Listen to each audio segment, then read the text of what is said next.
G'day guys, I'm CaptDeadmeat and welcome to a brand new video. In today's video, we're going to talk about the new storm. That's right, the new gigantic wave, what you can and cannot do with it. But before we do that, why not hit the like button? Don't forget to subscribe so I can release brand new content for you guys every single day. Okay, so a lot of things have been happening since this morning. For those people who do not know, there was an event, the Doomsday Event, in which Midas attempted to activate his device. Now, we're not entirely sure what he was actually trying to achieve. A lot of people are speculating that the whole Fortnite Battle Royale is nothing but a simulation, and he was trying to break the cycle so that he could actually break out of it. But what we do know is, while using the device, he managed to push back the usual storm and hold back the giant waters, which now means that there is this gigantic wall of water, which is now the new storm. It works just as it usually does with the previous storm, eventually closing in tighter and tighter to end the game. But there are a few things that are a little bit different with it. The first thing is, yes, you can actually swim in this storm.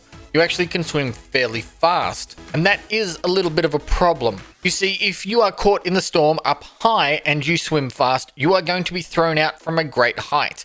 It is very difficult to swim back down to the ground or actually swim up. You only seem to be able to swim on a horizontal level pretty easily, which means that there have been times that I've been caught in the storm and then hurled out of the storm only to land on the ground and die. There is not much else that you can actually do in the storm itself. You cannot use any items, you cannot use your weapons. You can actually pick up things though. And to my surprise, you can use the things like the campfire. I was thinking with the campfire, with all the water, it may not actually ignite, but it seems that you can actually use those. The only problem with it is the current of the water seems to move you along, and it's very difficult for you to actually stay on the actual campsite. We actually tried to res people that were stuck in the actual water themselves, but it was very, very difficult to do this, as it seems that the water pushes you along fairly quickly. So, for the most part, it is suggested that you do not get stuck in this storm at all. It seems to cause more problems than the other storm does, and in some instances, the storm moves very, very quickly, catching you off guard and pretty much instantly killing you.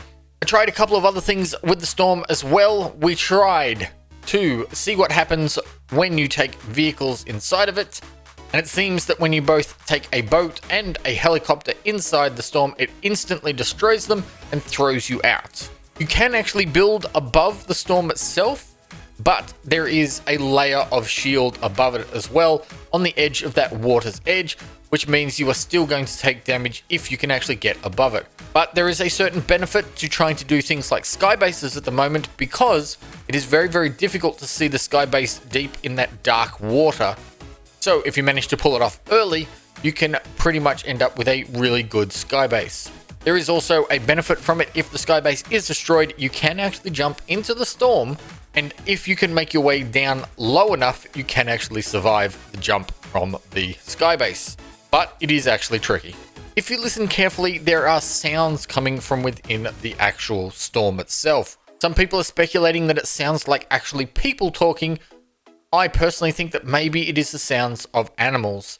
We did actually see a giant shark in the original event, although that shark now seems to have disappeared. In the waters, you can now only see these small fish. The next thing you probably want to think about is the final game. See, quite often when you get down to the final last two teams, there is a attempt to heal off at the end. Well, that is almost pretty much impossible in this new meta. With the giant wave closing in and engulfing everybody, everybody starts immediately swimming and taking damage, and there is no way for you guys to actually heal. So, if you are planning on having a little bit of fun with this gigantic wall of water, I suggest you actually do it very, very soon. Because I've got a feeling that this wall of water is not going to stay around long. I think the Doomsday device was actually what was holding back that gigantic wall of water. And now that the Doomsday device has been damaged and done its job, sooner or later, that wall of water is going to collapse. We're going to end up with the flooded map that we have all speculated. This is probably going to happen with the release of the brand new season, which happens in only a couple of days. So, if you're going to go and have a bit of fun with this, I suggest you do that before the new season starts, because when the new season starts, I'm guessing that wall of water will not be there. Anyway, guys, that is all the information we have on the wall of water. If you guys have any other information, please feel free to let me know in the comments below. And of course, if you enjoyed the video, smack the like button. Don't forget to subscribe. And I shall see you guys in the next video. Until then, thank you very much. Don't forget to respawn.